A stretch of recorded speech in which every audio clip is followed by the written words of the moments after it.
Good evening, everyone. I am Mehek. I'm a type 1 diabetes lifestyle coach and a diabetes educator. I'm honored today to moderate this session. And to start with, I'll be inviting the chair here, starting from females first. I'll invite Chair Dr. Manisha Gupta, my personal favorite. She's a clinical associate consultant in Center for Diabetes and Endocrine at Regency Hospital, Kanpur, recipient of Alan Trash Fellowship 2020 from SPAD and winner of USV Award for Best Innovation in Diabetes Care in Challenging Situations 2020. And next, also my favorite, but obviously we have some female bias here. We have Dr. Rutul, who is a collaborative approach with Empower Taiwan. So I'll just give a brief intro about Empower Taiwan. This group is a collaborative approach of all diabetologists, pediatric endo we have endocrinologists, registered dietitians, and lifestyle educators, diabetes advocates. So it's a like-minded people coming all together just to spread awareness in field of type 1 diabetes. And the vision of this group is just to create more awareness in terms of creating programs or links or get connected with each other and do some advanced researches and enhance education. That is it. So just to give brief about our speakers today, I will be inviting Dr. Day. He's a very good friend of mine, and he will be talking about his favorite topic, that's AI. He's based in Kolkata and is a renowned diabetologist there and good fame in the field of artificial intelligence. थोड़ी देर में अमित को ऐसे लगेगा that he will be known as Amit AI. So Amit, without further delay, please carry on with your talk. Okay, so good evening, everyone. I think this is for the first time doctors are sort of collectively getting together to understand the nuances of the how factor of the technology. And we always feel that, as doctors leveraging the use of technology, artificial intelligence, there are certain factors that we should know about what happens in these algorithms that might help us, understand the output that these products or these technological gadgets are giving us. So I think all of us who are already joined here today, our panelists, our experts, I'm really happy to have Dr. Debashish Das here with us. He's an expert from Medtronics. I will introduce him. Dr. Rutul is there, a dear friend. He's a expert in type 1 diabetes, been using insulin pump for many years on his patients. Dr. Manisha has been one of a strong user of the 780G Medtronics pump. Mayank is a T1D lifestyle coach and advocate. She's herself on a pump. And I think we have many more users of pump who are joined with us here today, some endocrinologists and diabetologists who are using and prescribing insulin pumps to their patients regularly. So what we are going to do over the next 1 hour, maybe a little extended 10-15 minutes, is all of us are going to try and understand that how these algorithms are structured, which will give us a better understanding as how does it function in picking up those glucose sensor readings and helping you get that basal rate or helping you calculate the bolus rate. So now what I am going to do is I will start with giving you a basic understanding of the basics of artificial intelligence and the machine learning in the context of the insulin pump algorithms. And after this, I will invite Dr. Debashish Das, and he will take us through an in-depth understanding of how exactly the algorithms are working in the insulin pump, with special focus, of course, on the 780G Medtronics pump. And also he will tell us about the different types of algorithms and the mathematic models which are working in the other closed loop insulin pump or automated insulin delivery system.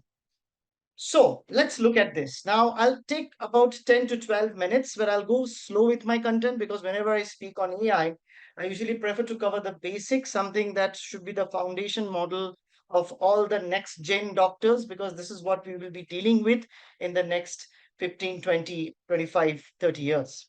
So now you're looking at the 3 stages of artificial intelligence: the artificial narrow intelligence, which is basically, the stage of machine learning. So it is given a specific task and it performs based on the instruction or the command which is given or the structure which it is set to perform.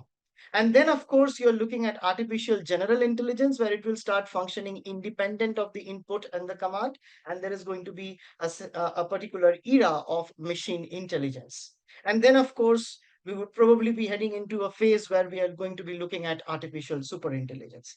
Just to give you a basic overview, but we are dealing at the moment, whatever we talk about AI, we are dealing with artificial narrow intelligence, which is basically the era of machine learning, generative AI, and beyond. So if you look at the subsets, you're looking at AI. A subset of AI is machine learning, and another subset of machine learning is deep learning.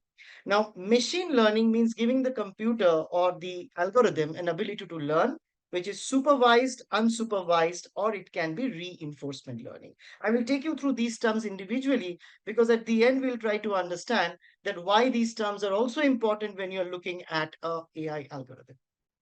So let's again classify. You have artificial intelligence, a subset of that is machine learning. A subset of machine learning is deep learning. Deep learning basically is using a layer of images in the form of convolutional neural networks or recurrent neural networks to give you a certain output. And then, of course, is the fancy section of machine and deep learning is generative AI. And that's where you find a very similar and a familiar name called ChatGPT, which most of you would be using in your day-to-day activities. Well, AI is a very, very primitive thing. Trust me, it's nothing new. And AI is there in every rule-based and case-based reasoning problems. So if you give a set of instructions and if you set and you put a set of rules, then it will give you the output based on that set of rules. That is called case-based or rule-based reasoning. And this is what is predominantly used in most of the artificial intelligence algorithms of the insulin pumps. To super add to that, you have got some segments of machine learning, which is driven by data and it is dynamically driven by real-time data. Let's explore that more. Again, before we get into that, let's look at some of the definitions, okay? Now, when you look at computer vision, it is a simple term. Most of you would be aware of the term. It is basically training the computer to interpret and understand the visual world. A most common example of computer vision is your Google Photos. What it does, it maps your face and then it segregates your photos into your folder and your family members' photos into their folder. And whenever you try to look at or you try to search by the name or by any of the photos, all the specific photos of that individual can be clubbed together and given it to you. And that has been more advanced now with the use of Gemini, Google Gemini. So now let's look at machine learning. So machine learning, as I said, is a branch of artificial intelligence which focuses on building the system that can learn and make decisions from the data. That means it will recognize the patterns with the data and it will make predictions based on the outputs, based on the actions that it has been trained to sort of give you the output. As a subset of machine learning, we said there is something called deep learning, which basically involves something that looks like the neural network of our brain. So it looks like the human neural network. And that is why these are called the neural networks with multiple layers. Hence, it is called deep. Okay. And these neural networks are sort of going to mimic how the human brain operates, allowing the machine to recognize a specific pattern and make decisions in a way. Although it is not in the scope of today's discussion, just to give you an understanding what deep learning is, I just mentioned this. Deep learning doesn't come in the domain of the AI algorithms. Let's get a little deeper into machine learning. Now, you have got three terminologies in machine learning that we should get a little familiar with. Now, to most of you out there who are sort of getting into an AI lecture or an AI session for the first time, you would find this a little bit of a Latin and Greek, but trust me, these are the terms that we all need to get familiar with as we go with the evolution of AI in healthcare. So by the term, you understand there is something called supervised learning and there is something called unsupervised learning. So in supervised learning, you are basically giving a set of instructions or a set of input, and you're also giving it a rule based on which the desired output is going to come. The algorithm learns by comparing its output with the correct outputs to find the error and adjusts accordingly. So supervised learning is not black box AI. So it is giving a specific instruction based on a specific set of rule, and based on that, you're getting the output. And it is always going to compare how close it is to the correct output. So in simple way, you're supervising how the machine algorithm is learning. On the contrast, there is something called unsupervised learning, where you just give an input, you let the machine learn on its own, you let the algorithm learn on its own, and then give you certain output. So in this, the system tries to learn the pattern and the structure from the data without any guidance. It uses its AI intelligence or augmented intelligence, as you can call it, to learn this pattern. And based on this, it gives the output. One very simple example is clustering of healthcare data. I'll give you some examples in the subsequent slides.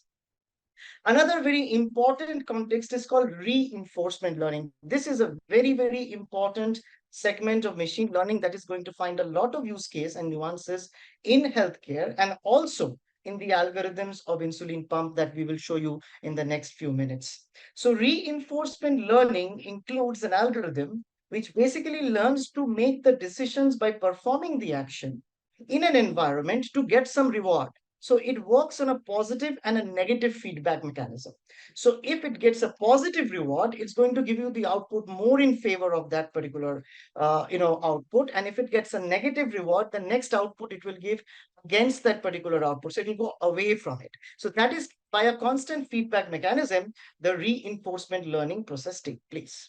Let's get into this a little bit more in details because I know the first look at these things doesn't make it easy to understand. So you look at supervised learning, it makes the machine learn explicitly. But here in unsupervised learning, you're looking at the machine, understand the data, evaluate, but it specifically does not predict anything. But in supervised learning, it has an option of predicting things because it is training on a set of data, which is called the foundation model data. And reinforcement learning is basically, in simple terms, reward-based learning. So it learns from the positive feedback and from the negative feedback. And to maximize the reward, beside the environment, there is something called an agent, which helps in maximizing the reward that the machine, the algorithm learns, and it helps you get a more detailed output, which is closer to the desired output that you have set for it to get. So this is how your reinforcement learning model looks like. On the left, you can see there is an input raw data. And then there is this algorithm which is functioning in a vicious way on the environment and on the agent. And this is working in a vicious cycle to give you the output. Now, the output may be negative, may be positive. If it's in the positive feedback, then that kind of output will be produced more by reinforcement learning by the algorithm. If the output is in the negative, then the environment and agent is going to try not giving that kind of an output in the subsequent algorithm trial. So this is how reinforcement learning works. Let us try to get some examples. So you have got machine learning.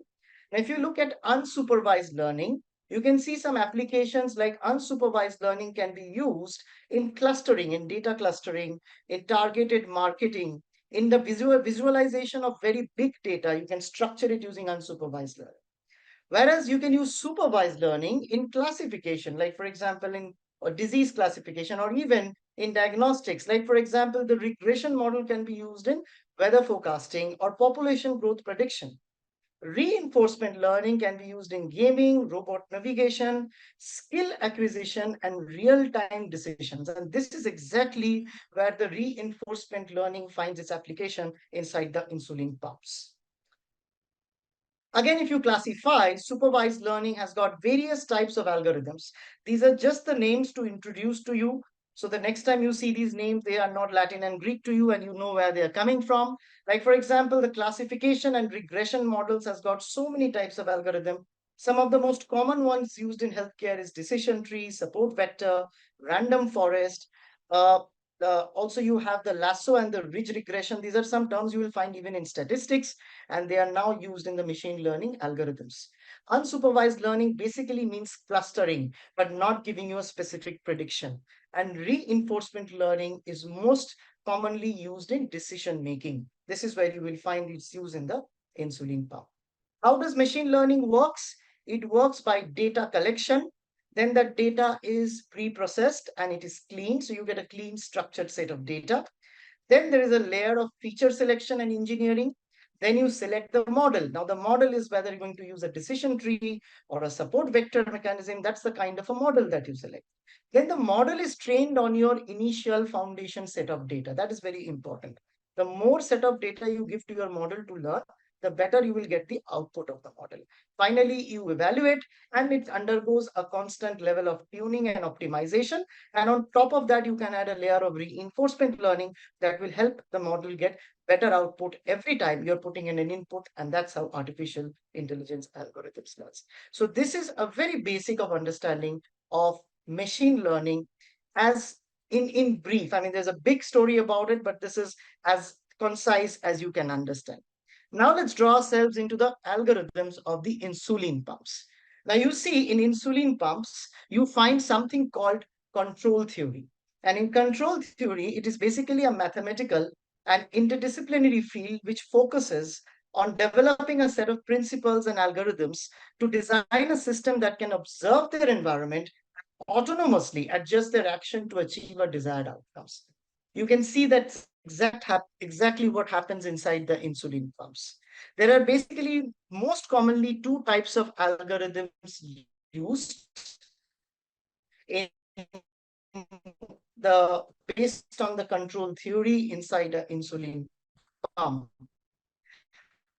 One is the PID algorithm.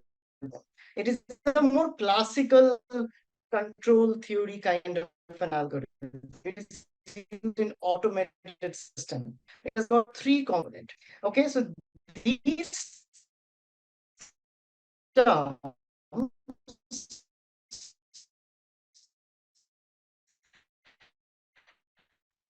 what they basically do is that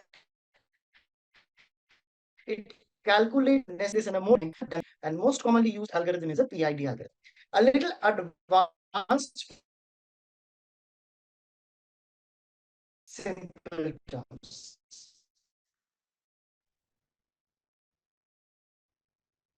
Now, let me make it as simple now in the next slide.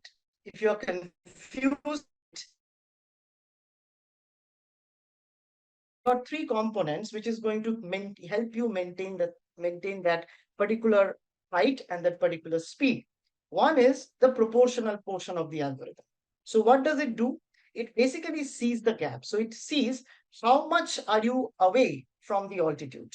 And if you are too much away from the altitude, it will make automatic corrections in the system so that you reach at that particular level and you're able to maintain that speed on the altitude. So this is the proportional section. The integral section is basically, it learns from the past. So for example, if you have gone down too much because of some cloud, then it will learn from that experience, and the next time it will adjust the speed so that you don't drift away and you maintain that particular altitude. So this is how the integral algorithm works. It remembers from the past and it keeps on giving inputs to the proportional section by adjusting the gap. And the derivative section of the algorithm basically sees the future. So it predicts the future, and based on which it tries to guide that how far you can go. So for example, if you've been flying too low, it will automatically create a prompt, and it will prompt the proportional algorithm to make up for the gap and sort of go up or adjust. So this is how you see these three algorithms or the three segments of the algorithm work in tandem. This is just a simple example to make you understand. Imagine a flight on an autopilot mode, and these three components, you will always remember how this algorithm works in an insulin pump. Now try to contextualize this in the segment of the insulin pump. So you have a PID algorithm which has got a proportional part, which basically adjusts the control signal proportional to the error. So as far as it sees the gap, and it tries to adjust the gap. Then you have the integral component, which integrates the error over the time and corrects the past error. So it learns from the past. And you have the derivative, which basically predicts the future error based on the rate of exchange. And this is why you will find your insulin pump giving you a predictive sort of a thing based on how your blood glucose levels are fluctuating. So a little advanced part of PID algorithm is the MPC algorithm. And as I said, that it utilizes a model of system to predict the future states, and then it optimizes the control signals over the predicted horizon. So it basically creates a space of precision care over here. It, it sort of makes the model much more sensitive. So MPC algorithms are basically a more sensitive version of the PID algorithm, and this is where it overlaps with machine learning. Because the more the data, the more the algorithm is going to learn, and the MPC algorithm is going to get enhanced with the predictive models learned from the data. And the adaptation of the model, that is how fast it adjusts, how quickly it can correct the basal or correct the hypoglycemia or reduce the dose when there is a carb ratio mentioned, taking into consideration the insulin sensitivity factor, and all that will be done by the machine learning integration into the MPC algorithm that learns by reinforcement learning. And this is how the whole ecosystem of the insulin pump works. I know it's a lot to take in 10 minutes, but don't worry, Dr. Devashi is going to keep on telling this to you over the next 40 minutes so that at the end of this 1 hour, we are all familiar with what's happening inside an insulin pump. So if I give you an overall summary, then this is how the picture looks like. You have a glucose sensor, an insulin pump, and now you have got a control algorithm, which has got a proportional, integral, and a differentiation derivative, and that controls it. So that is the control theory. Based on the set point, it tries to keep it at as close to the set point by not letting the outputs deviate. And thereby it works on a constant feedback loop of reinforcement learning. And there is a segment of machine learning coming in where data-driven learning can be applied to these insulin algorithms, and it helps to fine-tune the output of the algorithm models. This is a simple understanding of the algorithms. So with this, I would like to end, but I do invite all of you who have joined in today. If you're not aware and a part of the Doctors AI community, please be a part of it. This is our WhatsApp channel link. You can scan the QR and follow. We keep on sending a lot of scientific updates on this. And of course, join our community. We now have over 600 members. It's on LinkedIn, and be a part of this global movement where we basically believe that artificial intelligence is going to be there for the doctors, but as doctors, we have to learn and leverage it. So with this, I will end here, and I would now invite Dr. Devashish Das. But before that, I would request our chairperson, Dr. Rutul Goklani, to sort of quickly comment on his thoughts, and then he can introduce Dr. Das and we can get into his lecture. So over to Dr. Goklani. Thank you, Dr. Amit. That was really wonderful explanation, basic explanation about AI and how it is being used in insulin pumps, and it is nothing new. This is what you explained, and then we are very much convinced that we are using it for so long, but we didn't know. And after Chat GPT only, we are knowing that artificial intelligence is there. But yes, we are using it, and you have beautifully explained how reinforcement thing is there and reward system is working, and how the PID and MPC, right? MPC thing is working, and improved version of PID is MPC. So this is how we are understanding it better. But yes, we need to go through more and more. And for next session, we have Dr. Debashish Das, who is from Medtronic itself. So he's MD Pharmacology from AIMS, New Delhi, and PGP Diabetology from USA and MBA from UK. His current engagements, he's consultant physician and diabetologist in Medicare Hospital, Mumbai, and medical affairs leader, Asia Pacific Medtronic Diabetes Advisor to BIRAC, that is Ministry of Science and Technology, Government of India for Medical Technology and Digital Health Startup fundings. And he's advisor and mentor to Sign Betic IoT Technology Hub at IIT Bombay, TIS Mumbai, KITS, TBI Bhubaneswar, ISB Hyderabad for healthcare innovation and uh, entrepreneurship, former India head, healthcare and life sciences. He is a deputy for international trade and government of UK and has more than 20 years of experience in healthcare industry, especially in diabetes care. So over to you, Dr. Debasis, explaining. We hope that you will be explaining us Medtronic insulin pumps in a better way and how it integrates with AI. Thank you, Dr. Ruttal. Thank you very much for this introduction. First of all, thank you, Amit, for roping me in. And nice to be here. I think already you have set the stage, so it'll make my job a little easier, not to understand the basics of AI and machine learning. I will try to do justice, and I have around 30 to 40 slides. I'll discuss basically more on the algorithm of 780G, but I'll also touch on other AIDs available globally, what algorithm they use, and what are some basic differences between the gadgets. And as a clinician, when you decide for AID, you should look at these parameters. Let's start sharing my screen. Okay.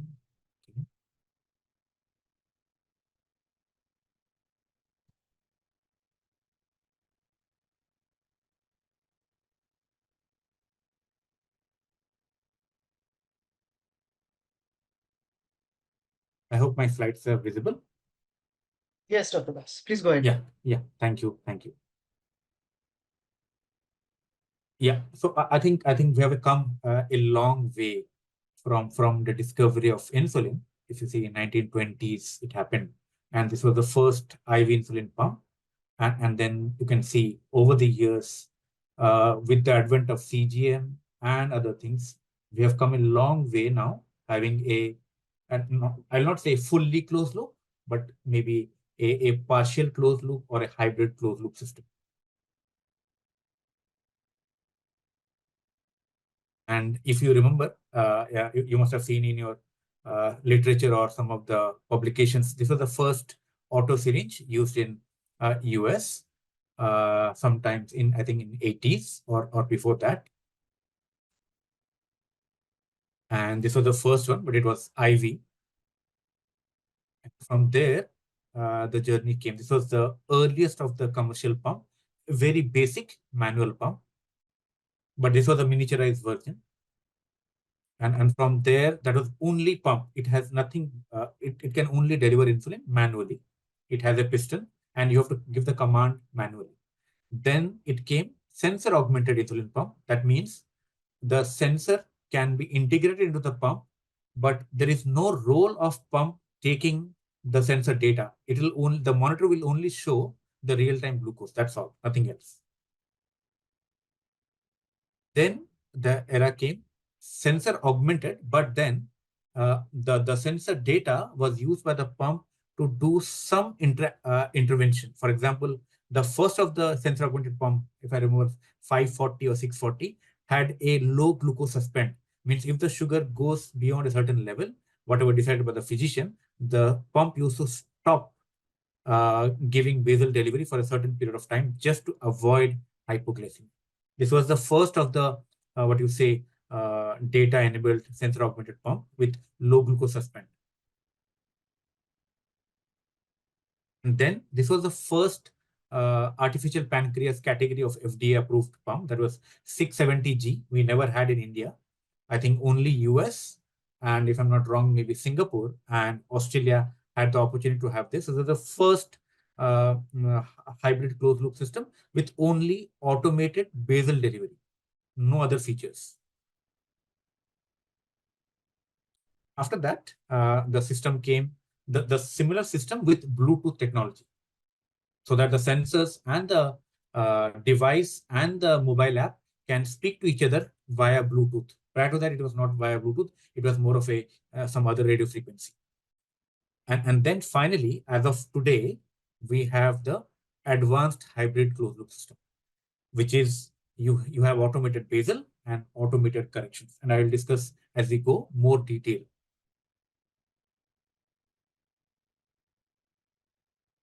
Now, if I think all of us know, as a clinician, especially this is from a clinical point of view, and also from a user, especially who is having type 1 diabetes, we know they have to make almost 180 to 200 decisions every day.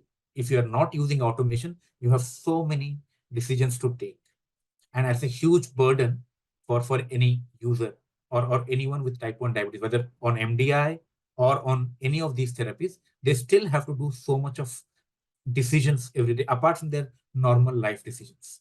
And one of the reason why automation is coming is to reduce the burden of these people with diabetes, especially type 1, so that they can lead a much better lifestyle, a better control, and focus more on their life rather than on sugar control or glycemic management.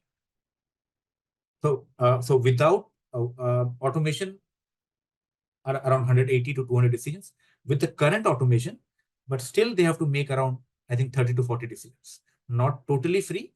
Maybe the newer versions which will come, maybe we would see that the intervention from the user will be very, very minimal. So for a user or for a type 1 person, I think the mental load of diabetes is a lot. Yeah, they need to see the glucose variables, carb counting, what they're eating, how much they're eating, quality, quantity, timing, taking insulin in time, meals, correction. And if it's a teenager, school going, that's again another different set of challenge. So how do we help them, these people, to reduce their burden, not only hyperglycemia, but also in general burden? So managing glucose, especially in a type 1, is a struggle. And data have shown, US type 1 diabetes exchange data or UK data, everywhere the optimal control, people with optimal control, that is A1C below 7, is just 20 to 30% with the best of the technologies. Even with very high advanced use of CGMs, still the A1C control in people with type 1 is not more than 30%. So can automation be a part of the solution for them? So I think Amit has already shown you the basics. So this is how the from a manual insulin pump, where as a physician, you and me, we have to give all the basal insulin rates and the meal doses to the patient, which has to be fed into the manually in the pump, and the pump will deliver automatically. But in a closed loop system, that doesn't need that, because it has basically 3 components. You have an input, that is your sensor glucose, and then you have an output, that is your insulin pump. And in between sits the algorithm. Again, algorithm can sit in the pump device, like in Medtronic, it sits in pump device. In some of the other AIDs, it sits in the mobile app. So it is depending on the manufacturer or firm. The algorithm could be in a third device or could be inside the pump. But basically, that's the whole closed loop system, that you get an input from the sensor glucose, which goes to the algorithm, and the algorithm sends data to the pump to do the output. That's in a very simple way to see how the closed loop system works. Now, in time to come, I think now with all of us know there's so much of wearables, sensors, IoT devices, Apple Watch, this and that. So now all this, whatever a user is wearing, maybe we'll have more data, for example, the sleep data, the stress data, the temperature, the heart rate. Maybe all of these components in time to come could again feed into the algorithm, the control system. And then apart from just taking the glucose and the insulin levels, it will also take all these parameters into consideration and have a better output. And we hope that this will be much better than the existing ones, so that at the end of the day, the patient outcomes and the burden and the control is much better. But as of now, these components have not been incorporated. But in time to come, I envisage that definitely they will be integrated into the control system of the algorithm. Now, Amit has already shown you, these are the common algorithms in AIDs. The most common ones are PID, that is the proportional integral derivative and the model predictive control. Then you have HPA, hypoglycemic predictive algorithms, fuzzy logic algorithm, which is nothing but what normally a physician does. And then the latest ones is the neural networks. I think recently there is one AID which is working on neural networks, and it is in the clinical studies. But most commonly, you will see whatever in the existing AIDs which are commercially available, you will see PID and MPC. And PID is a very well-known algorithm. It has been used for last, I think, 50 years. I think the most common example is your cooling system or heating system. Same mechanism. A very, very trusted algorithm, very simple control theory and to operate. MPC is a little bit advanced and very dynamic, a little complex because it needs a lot of parameters, and it is totally into a prediction that what will happen there, and accordingly it will do the output. So every algorithm has its own advantages, disadvantages, and pros and cons. Again, it depends on the team which is working on this device, what exactly they put the inputs, and what exactly are you looking at the output. All depends on that. There's nothing that PID is best or MPC is best. They have their own challenges and advantages. Now, these are the commercially available hybrid closed-loop systems globally. Now we have 5 systems. You know, this is, let me use the pointer here. Yeah, you have the Medtronic 780G, which is the latest one. Then you have the CAMP APS FX, which uses the Dana pump and or the Insulet pump and the Dexcom G6. This one is the Control IQ, that is a tandem Slim X2, and again works with Dexcom G6. And this is your Omnipod 5, which is a patch pump. Again, it works with Dexcom G6. And this one is a Diab Loop, a DBL G1 algorithm. Again, it works with a patch pump, and it is only available in Europe. Otherwise, it's not there in anywhere. So out of these 5 pumps, I think only 780G is based on PID. And rest all these 4 they basically work on the principle of MPC. And then you have a do-it-yourself, DIY. Globally, I think there are some 2,000, 3,000 patients, users who use DIY, and that's totally a different concept. It is like an assembled PC or assembled computer. You have a sensor from somewhere, you have an algorithm from somewhere, you have a pump from somewhere, and then for that, you need the user to be really tech-savvy, have knowledge how to integrate and use that. But because it is economically very sound, so a lot of people, but again, you need to be really good in technology to use that in a collective way. Now coming to this system, I'll first take you the algorithm of this system, and then I'll go to the others. So 780G, so as I said, it basically does 2 things, the PID system, auto basal. So if you see the picture here, depending on the sensor glucose value, it will the pink one is auto basal. Depending on this, automatically, so if you see, if the sugars are down, the basal insulin becomes down. If the sugar goes up, sensor glucose, the basal delivery goes up. Apart from basal, it also has auto corrections, or it gives micro boluses, microboli. Just to show you a pictorial depiction how this automated system works.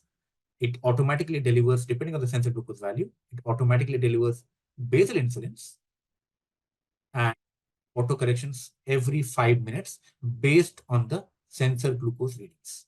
Every 5 minutes, you will have a new one, depending on the profile. If needed, it can give much more insulin, and sometimes, if not needed, it can stop the insulin delivery totally just to prevent a hypoglycemia. It is very dynamic. So it has automatic basal delivery and auto corrections. And the criteria for auto corrections to kick in is 2. Despite maximum basal delivery, if still the sensor glucose values goes beyond 120, that is fixed, you cannot change it. If it goes beyond 120, automatically auto corrections kick in.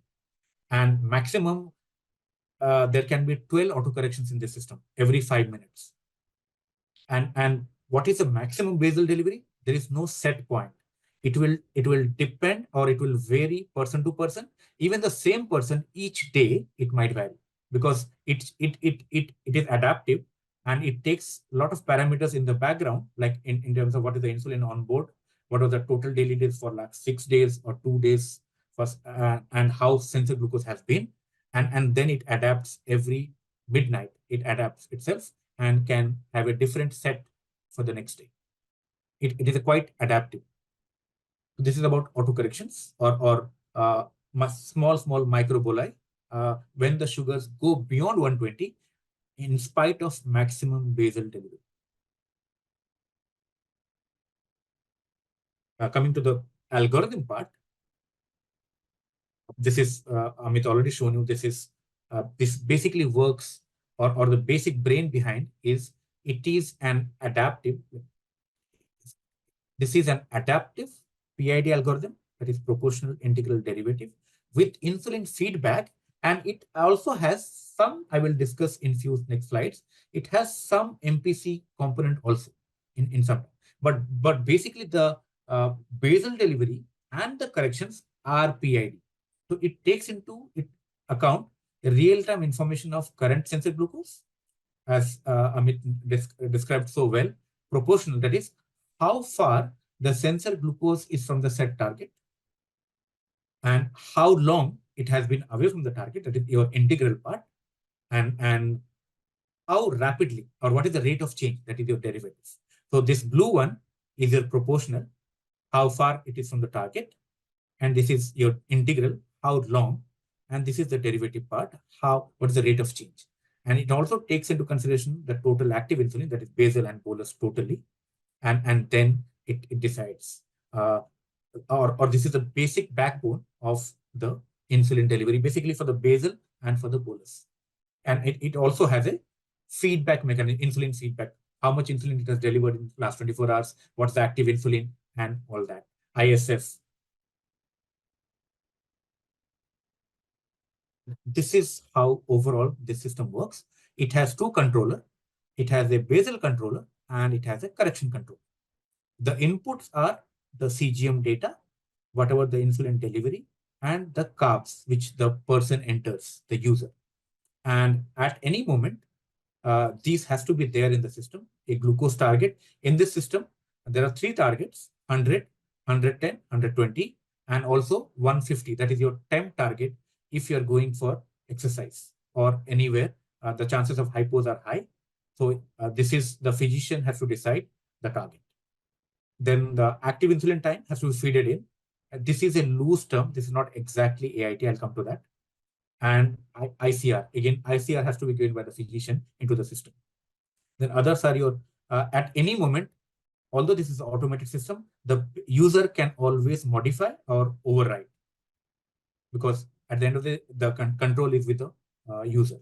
So it can be, the patient can always give patient-initiated bolus and at any moment. And then this controller will give the insulin delivery command. And then the supervision or adaptation happens, as I said, every midnight. Auto basal insulin limits, what's to do the maximum basal limit, the mathematical model, parameters, and the PID gain. It learns every midnight. So we always tell the user or the physician not to make so many changes in one time. Give the algorithm some time to adapt. If you're making one change, leave it for 3-4 days for it to adapt before making the next change. If you do so many changes, the algorithm will get confused. Same we'll tell with the users also. Do not fiddle with the algorithm.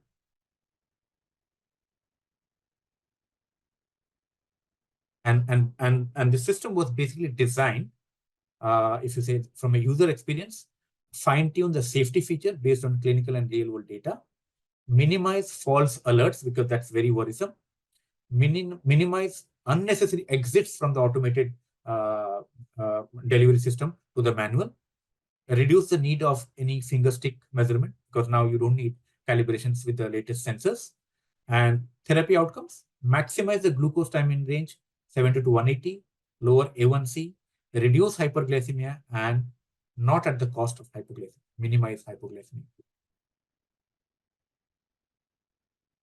And this is basically how the whole system was planned initially from the R&D point of view. They used a lot of mathematical models. Then they integrated with the human physiology model, basically how in human physiology, the insulin is secretion. Normally the PI model is very good because it almost emulates the biphagic insulin release. So it really helped us to work on that. And then mixing of this, then the R&D in Medtronic, they ran millions of simulation studies, in silico studies, before we went for any clinical studies. So that's how the path is before you land up in a clinical scenario.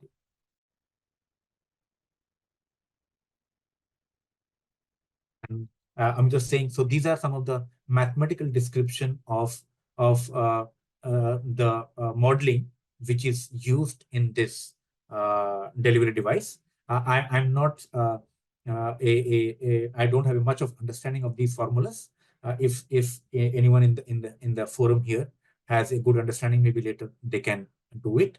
But the basic concept is they take the try to model it as per the physiological response or the physiological insulin delivery, how the pancreas does. When the pancreas secretes more, when it stops, how is the feedback mechanism? That is the basic thing. On that basis, this mathematical modeling was done. And if you see the physiological response here, the red one is the actual one, the true one, and the model is this, the dotted ones. So they're just trying to have the model mimic the physiological, so that at the end of the day, we are trying to just mimic a natural pancreas, although we know natural pancreas does in the portal circulation, and we are trying to bring to in the subcutaneous and the periphery. And apart from the PID module, this system has also 3 other modules. And these are all prediction modules. It is type of a model prediction. So it has a safe meal bolus module, it has a meal detection module, and it also has a safe correction module. I will go through each of them quickly. So this is the only system which has a meal detection technology. And how it works, it basically uses, for example, normally, as I said, this is not a fully closed loop. So we expect users or patients to announce at least 10 to 15 minutes before that I'm going to eat a meal, and at least some approximate of this carb, 60 or 50, whatever they're eating, and take a meal bolus, whatever the system is suggesting. But in case if they're not doing it, because we know we are all human beings and we tend to forget, especially kids. Data shows kids, especially, they miss meal boluses very frequently. At least in a week, I have seen data, they miss somewhere around 4 meal boluses. So this system, what it does, depending on the current sensor and the past sensor trends, it comes to know that there is a meal detection, or there is a meal in the system, but the user has not entered it. And on the basis of that, what it does, the auto corrections become more stronger when it detects this model prediction. Is there that the patient, on the basis of the rising sensor glucose and the algorithm, what it does, it relaxes the target from 80 to 60, so that you get a more aggressive correction for the meals. So that it can at least take care of the meal hyperglycemia, post-meal hyperglycemia. It can't be the best as you do manually, as per the carb counting, but at least you'll not be so bad that you don't get anything. So that's the best part, that it has a meal detection technology. And then it also has a safe correction bolus. That means whenever there is a auto corrections triggered, whether it is by automatically or sometimes if the user does it, because if sometimes the automated or the smart guard cannot do it because of very high glucose or something else, what it does, so it has a simulation. What it does is, for example, if the correction values is, for example, comes to 10 units, just I'm telling an example, before it suggests 10 units or gives you, it will run the prediction simulation and for 2 hours. And if the value goes beyond below 20 in the next 2 hours, it will again revise, reduce the dose by 25%, again run the simulation. It will keep running the simulation till it gets a simulation or a value which does not cause hypoglycemia in the next 2 hours. And this dose will be delivered by the system. So it has a safe correction, because all of us know the data shows the maximum number of hypoglycemia in a type 1 patient happens post-correction or post-meal. So that is because what reason is we have this algorithm. It's not a part of PID. It has some amount of model prediction. So this is called safe correction bolus. Similarly, this system also has a safe meal bolus. Similar concept, but here the threshold is 70 and it is 4 hours. So if you enter a carb or you miss to enter a carb, if the system is giving you a meal bolus automatically, again it will run the same simulation to just avoid a hypoglycemia in next 4 hours below 70, and it will keep running the simulation till it gets a safe dose.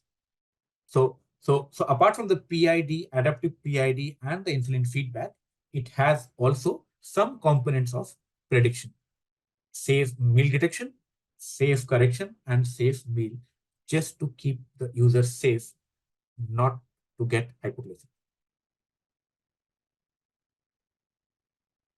And as a physician, we should know what's the role of an algorithm and what's the role of clinician. In 780G, or in most of the systems, whatever available globally, as a physician, we have to decide what should be the target.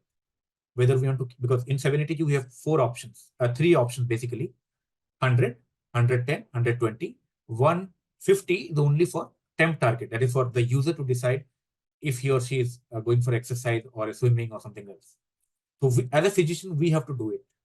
We normally recommend to enter 100, unless you have a teenager who having repeated hypos, you start at 110. Active insulin time recommended is 2 hours, because this is not active insulin time. If you keep 2 hours, the auto corrections are stronger. If you keep 3 hours, it will be relaxed. So it's a misnomer. I call it as an aggressive factor. So if you want to give a best auto correction, it should be 2 hours. And then as a physician, we have to also decide the carb ratio. On an average, if it is a 10 to 15-year-old boy or even a little adolescent, ideally we keep it around 8 to 10, the carb ratio. It works fine, but then you can always keep changing it depending on the post-meal hikes and the post-meal hyperglycemia. Once you do these 3, the system automatically will deliver automatic basal, keeping this as a target. Auto corrections target is 120. You cannot change it. It will, by default, it will take 120.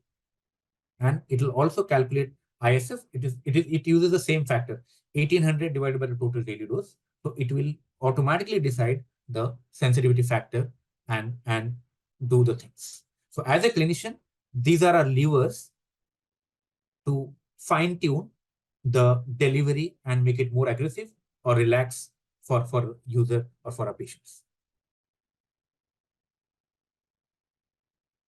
And this system is already there in more than 100 countries. In Asia Pacific, I think in almost every country has, except I think China will be launching soon. Otherwise, we have in every country now. And already we have around 150,000 patients using across the globe. I'll show you some data quickly, just for the sake.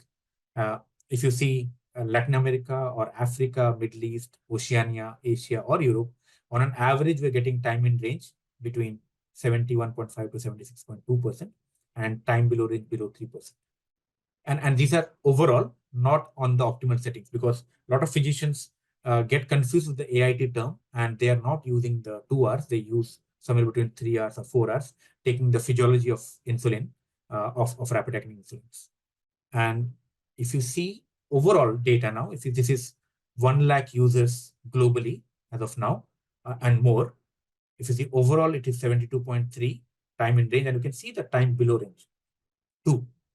And if you use in the recommended settings, that is AIT of 2 and 100 milligram deciliter target, you can see if you are getting the best time in range, almost close to 80%, and you can see the time below range. The fear of hypoglycemia If you see, it's not, it is 2, it is just 2.2. It is well within the recommended. And same for below 15 or above 56, if you see. The time in range and the time below range does not significantly go up. So we always tell the physicians to use at the recommended settings of AIT of 2 hours and the target of 100. And just to show you, this is the India data. And now we have close to, if I'm not wrong, around 1,200 or 1,300 patients, type 1 patients, basically. Very few type 2, but I think 95% or more are type 1. And this is the data I could pull out from the system for 750 users in India. Overall, you can see 73.5 time in range. And you see the time below range, well below. It's 2. And people who are using at recommended settings, they are getting close to 77%. And you can see out of 750, only 150 are using the settings. And in them, the time below range is not very changed. From 2, you're just getting 2.2. But you're getting much better time in range. So if you use in recommended settings, you get the best. So this is India. So India is nothing different from other markets, almost similar type of time in range and time below range. Now let's come to see other systems and to understand what are the algorithms for others, because as a physician, we should know when we're using it. First, you should know whether this system is treat to target or whether it is treat to range. And what is the level of automation they have, and why do these differences matter? Because at the end, it will be the patient outcomes. So I think just to again show, these are the algorithms, most commonly PID and MPC. And this is again to recap, just to refresh, this is PID. This is a biphagic insulin secretion. All of us know physiologically, and PID emulates closely this. This is the derivative component, this is the proportional, and this is your incremental. So this is how far away from the target, how long away, and rate of change. This is PID. Now this is MPC. This is a PID is a very well-known old algorithm, very trusted. As I said, it has been used in the cooling, heating industry, in the aerospace industry, in the airline industry for last couple of decades or more. Understanding of PID is very good with people. This is MPC, very, very dynamic model, quite advanced, but it needs more parameters. And it basically, if you see, the algorithm decides or determines the insulin dose to be delivered, taking into account the predicted glucose. It not only takes the current, definitely takes the current glucose, but it takes basically what that glucose will be, and basis of that, it anticipates and gives a insulin delivery. So it is totally, in PID, it depends on the 3 parameters, the current sensor glucose, how far away, how fast it is changing, and how long it will take. But here it only takes into consideration what will be there. For example, now this is 10 o'clock in the night. What will happen at 10:05, 10:10, and depending on the prediction, it gives the delivery. It is a very dynamic algorithm. And most of the other systems I showed you, apart from 780, they use MPC. Now, this is treat to target. So there are 2 systems which are treat to target. That is, one is Minimed 780G and Omnipod 5. Minimed, as I said, 780G has 3, 100, 110, 120 target, and this is STEM target. For Omnipod 5, it is between 110 to 150 in 10 minutes increment. So you can decide, so it's a single line, this is the target. But if you are using a tandem with Control IQ, it is treat to range. So they have 3 options. Day range is between 112 to 160. Sleep to 120. Exercise 140 to 160. So this is your, so this is treat to range. And so if you just want to see in more, that was from a target perspective. And if you see here, 780G, it has both auto basal and auto corrections, and auto corrections happen every 5 minutes. Means you can get almost 12 auto corrections in 1 hour if needed. In Control IQ or tandem, maximum you can get is 1 correction per hour. You cannot get, because the system is that it will not deliver more than 1 correction per hour. So you will get a basal, but you cannot get more corrections if needed. For Omnipod, it does not have any auto corrections. Thus, the user has to take manual bolus. Automatic basal is there, but there is no auto corrections in that system at all. So as a physician, you should know whether it's a treat to target or treat to range, and what kind of or how much it has automation.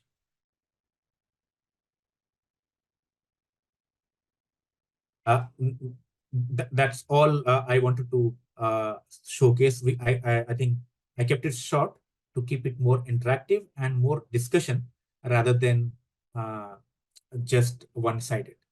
Thank you very much for a patient hearing. And now I open the forum.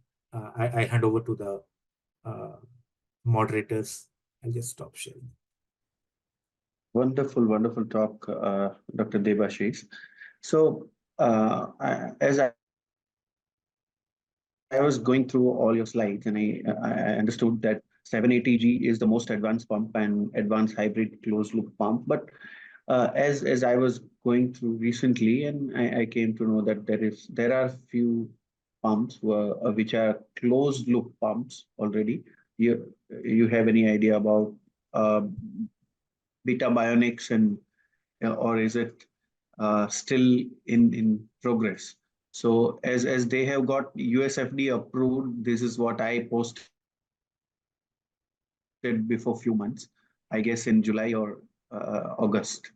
It got USFD approval. So what would you say, and on which algorithm it works? I think Beta Bionics also works on, it doesn't work on PID. It is again adaptive and more closely related to MPC.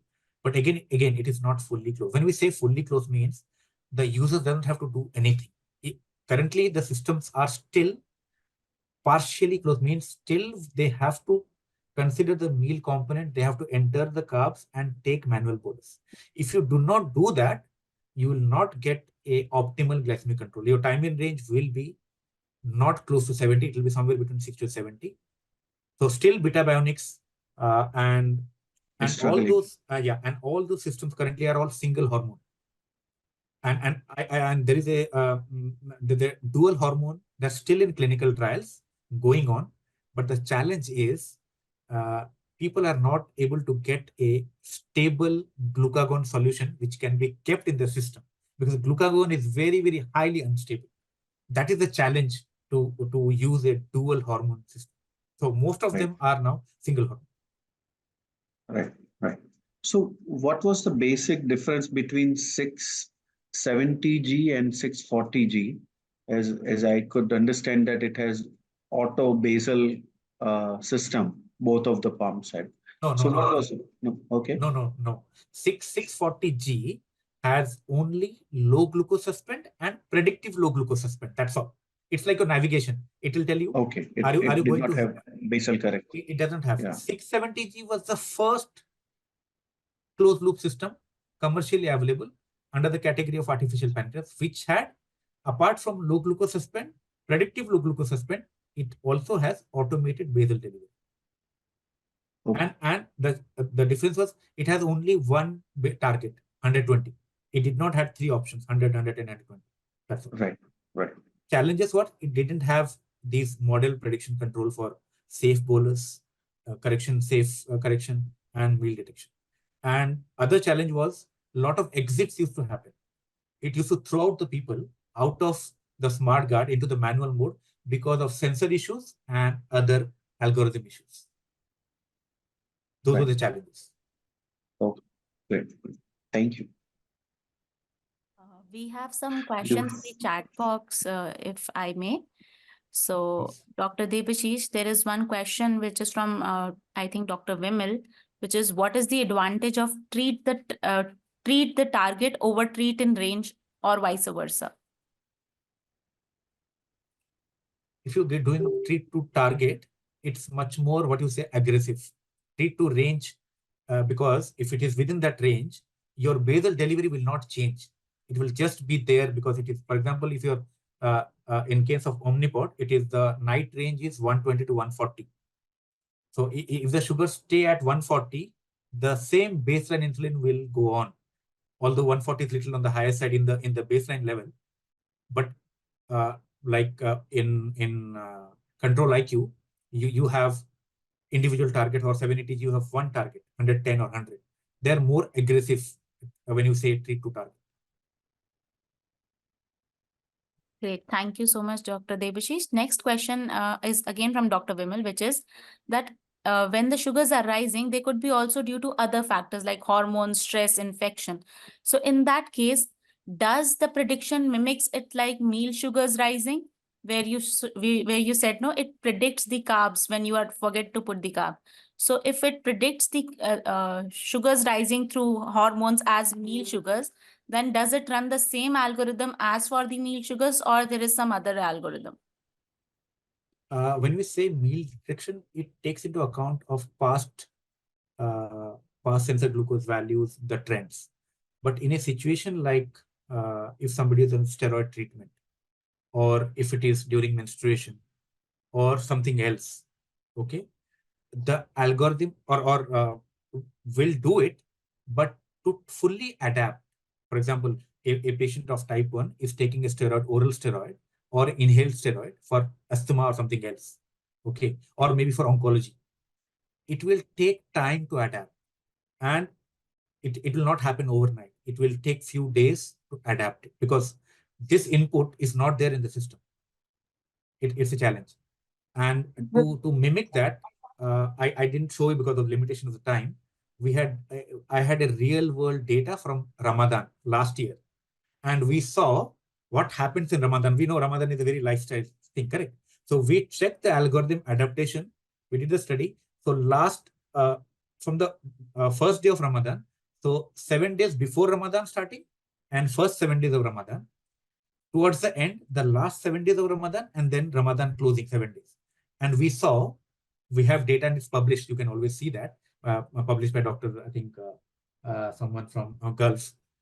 And they showed how well the algorithm adapted. But again, these are all AI enabled, adaptive. They will take some time. It will not happen overnight. Any change, it will take some time to adapt. Just to add to what Debashish said, and he showed it in one of his slides, if all of you remember, that at the moment the input is only a single input, which is the glucose sensor value that it is taking. And as these models evolve, it will also take into factors the other parameters. So for example, what Dr. Vimal is asking, if the patient is in sepsis, it can take into factor the patient's heart rate, the patient's temperature, or if somebody is in exercise, it could take into the the calorie that they're burning, and have a sort of a formula that will calculate the change in the insulin sensitivity and then adjust. So I think you will require more of a multi-dimensional input to give you but I think that is going to come. And I think the way these developments are happening fast, and you will also have a predictive way of giving. Again, that's where your machine learning, reinforcement learning will come, which will give you more of a predictive thing, that if the patient is in sepsis or is in steroids, expecting a more postprandial surge, and things like that can be predicted if you have more parameters added to the input. Just to add, last week or a week before, in the supplement of DTT, there's a very nice paper published. So what they have done, they have used the Clue technology, which is there in your iPhone, your Apple Watch, and just the movement of your hand is telling you how much carbs. They're just correlated with carb, and study was done in Israel, and they have shown. So instead of taking a meal bolus manually, if that can be integrated, that gives similar amount of time in control during the post-meal times. So technology evolving, so you will see so many things happening in time to come.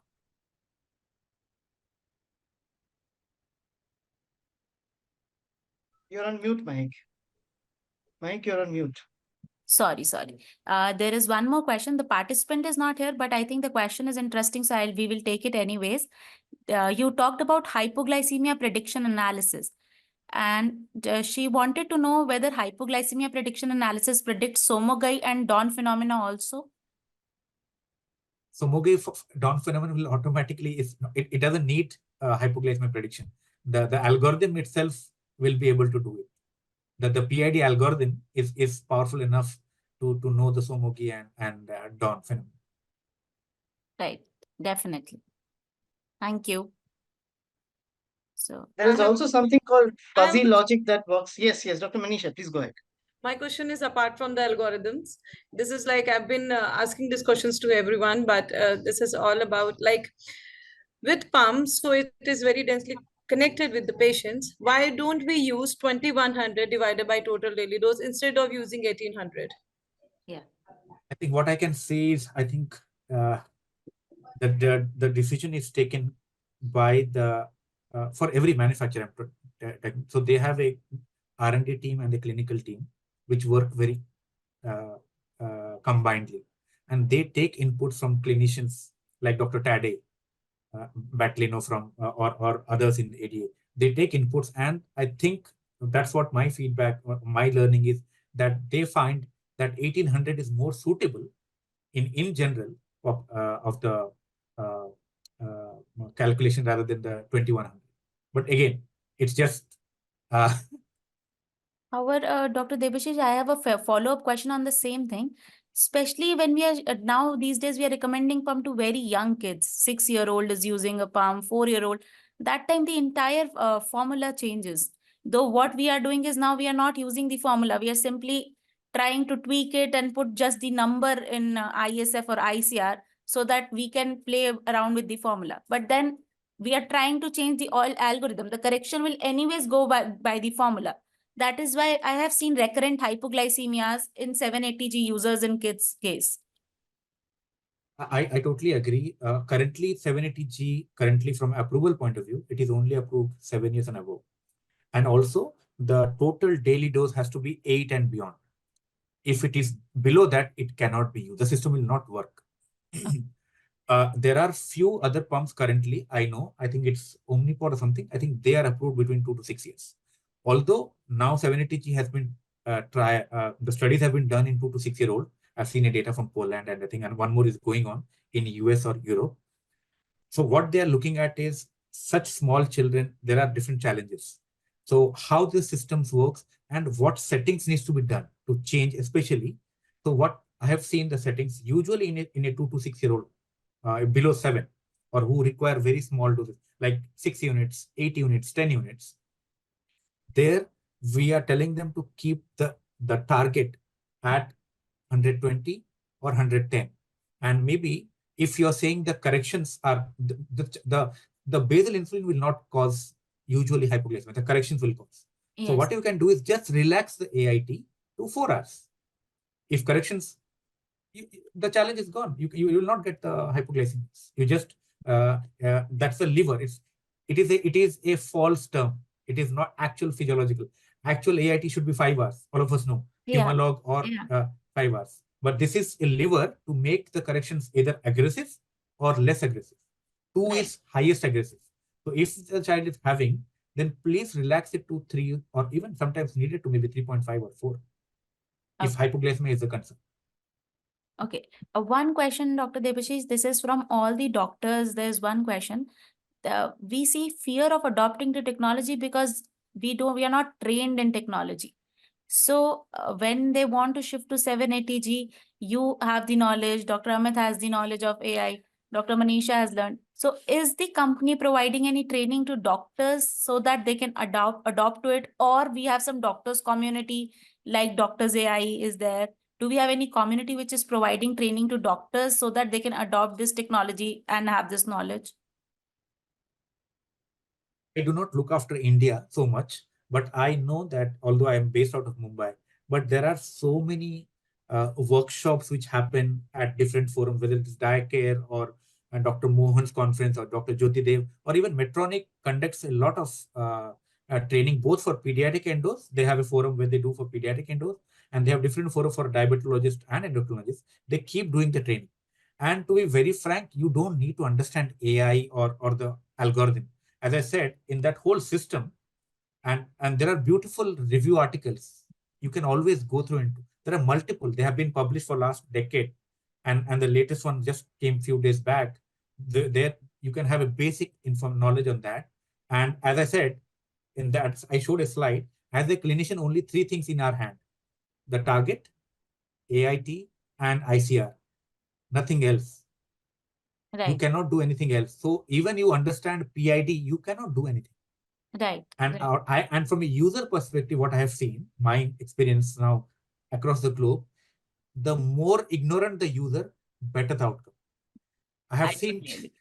I have seen kids whose fathers are engineer. They just try to override the algorithm. They play with the algorithm, and in those cases, we get maximum issues.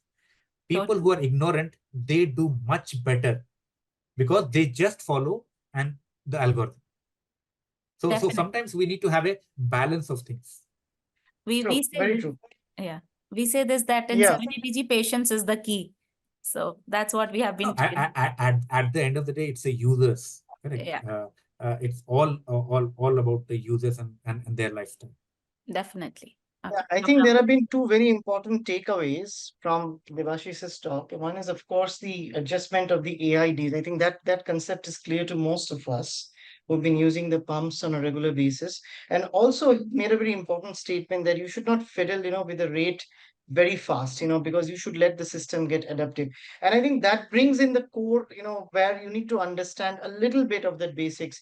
And especially, now that you know that a 780G is using a PID, you have those terms in mind. So the next time that you're using it, you have some kind of a picture in your background mind as to what exactly is happening inside the machine.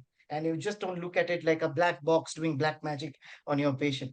So I think that is the whole intent. Well, of course, Medtronics, have been Devashish has been really, it's been a fantastic session with you. And just for that, we have a community like Doctors AI, which are there to sort of help our peer groups learn those need gaps, which is very important, in today's days. So do we have any more question? But it's a fantastic session. And I think a lot of things I learned also from Devashish's talk. And We I all would say, learn. yeah, we all keep learning. We keep learning. And Yeah. whenever like as it says, Amit said, AI or machine learning, it's all about data. It's all about data. If you put garbage in, it will be garbage out. So you need good quality and quantity data for any AI. If you don't do that, that is why the successful devices are radiological, because the data or images you get are so clean. So the most successive Structure. AI softwares or decision-making support is in the field of radiology, because you are getting so good pictures and clean images to make decisions. But also with a lot of things coming in, like, synthetic data and all, that's beyond the scope of our discussion today. We are really expecting some, quicker developments happening even with the insulin pumps. And you all understand now the technology used in the insulin pumps. If you look at today's AI, it's nowhere, near the use of the today's AI model. These have been there age old, even since 1950s, the 1960s, and that is also AI. So AI is nothing new. It's been there for so long. All of us have been using it. It's just that we were not able to understand the nuances and how it is actually working. So definitely. Okay, Dr. Debashish, before we end the session, I just want one thing from you. Though in India, we are very handicapped when it comes to technology. However, if given the option, which technology, which loop enabled pump would you recommend? It would be 780G, Omnipod 5, Tandem, DIY. What would be your recommendation? Don't ask him that question. No. Here it's not a Medtronic sponsored event, so I will. For example, in India, we don't have a choice. India is it's only one. But I know people. So I went to Hong Kong. So there was a user, I think from US. So he was on MDI. Then he went for an open loop pump. I think the TIR went from some 50% to 80% with 780G. But then that guy didn't like the tubes. He said, I don't want tubes. So Omnipod was not available in Hong Kong. He went to US, got an Omnipod, but his TIR went down from 80 to 60. But still, he wants to use Omnipod because there are no wires. So again, it's not only glycemic control. There are so many different factors. We are all human beings at the end of the day. We have our own aspirations and things in life. But from a glycemic control, as of now, whatever data I have seen, real world data. I'm not talking about trial, because none of these companies have done head-to-head trial. They will not dare to do it. Yeah, definitely. Never they do it. Never they do it. It Never they will do be in done by pharma. patient. It will come out Yes. of patient-driven community, but never. Never. Same holds for pharma or same holds for medtech. But I've seen the real world data of Omnipod, others, and Medtronic. The time in range is much ahead in Medtronic, because as I said, the auto corrections are limited in all others. Because as I said, in some systems they don't have auto corrections at all. Others have only one auto correction in 1 hour. Yeah. So those are some of the technical things. But again, at the end of the day, it's the user choice what they want to use. What Debashish just said is a clear example. No matter how robust your technology is, if your user interface is not good, the technological gadget is not going to be successful. So, when you're choosing a pump, I'm sure we'll be all having options of choosing a pump maybe in the near future. And while you should know how robust the technology is, its advantages and disadvantages, and how it matches your patient's profile, you should also look at the gadget as a whole, its user friendliness, its adaptiveness, and then as a clinician you can empower and let the patient choose. Definitely. My only thing is, in chat GPT or something is okay, but when we are dealing with type 1 diabetes especially, and a device which is giving a very, very essential thing, insulin, I think safety should be the first parameter to look at. Do no harm. That's the first rule. If you're hyperglycemia, you're not going to die, but hypoglycemia can make you cognitive impairment, so many different things. So I think safety should be the first thing. So that's why when people globally, they don't advocate so much of DIY, because it's okay, but then at your own risk. Definitely. So I think it was a great discussion. I think I really thank Debashish for joining us. And I think this is for the first time we sort of had kind of a brainstorming session on these algorithms and how it works. And I think going ahead, we can have more sessions if our peer groups wants to learn more. As community members from Empower T1D community, as well as from Doctors AI, will be happy to bring the sessions like this. This was literally like a workshop, I should tell you, Debashish. You literally taught us, how to do those things. So, I mean, we're going to be coming back with more such sessions if our friends wants to learn. So on this note, thank you very much. I'll just hand over to Dr. Manisha and Dr. Mahek for the closing remarks and end the session. Dr. Manisha. You do the needful. Thank you so much, Dr. Debashish, for being with us. And truly, it was a wonderful session. And I learned a lot personally, because I've been using 780G for so long. And I really didn't know. I just heard the technology, this term PID, from a lot of people. But you actually taught us the real meaning, what it does. And I really I've been thinking, okay, how long but this is how rapid change. And probably I will be learning and really looking forward for more sessions like this with you. Thank you so much for being here with us. And thank you, Dr. Amit, since it was your favorite topic and you did wonderful job. Thank you so much for being with us. Thank you. Take care. Have a great weekend. Bye-bye. Good night. Thank you everyone for joining. Thank you everyone. Bye-bye. Thank you, Dr. Avinash, for keeping the chat busy and sharing wonderful examples with all of us. Thank you so much. Thank you. Another keep popping up. That was very interesting. Avnish is a very core member of our Doctors AI community, and during our workshops, he's been very active on the chat. And this is like a sequence that we have developed. If one of us is speaking, he's my counterpart that keeps on chatting and keeps the user engaged. So that's an art that we're developing. Thank you, Avnish. Thank you for all the inputs. Yes, thank you. Thank you. Thank you, Dr. Devashi. Good night. Thank you, Dr. Amit. Thank you, Dr. Manisha. Good night.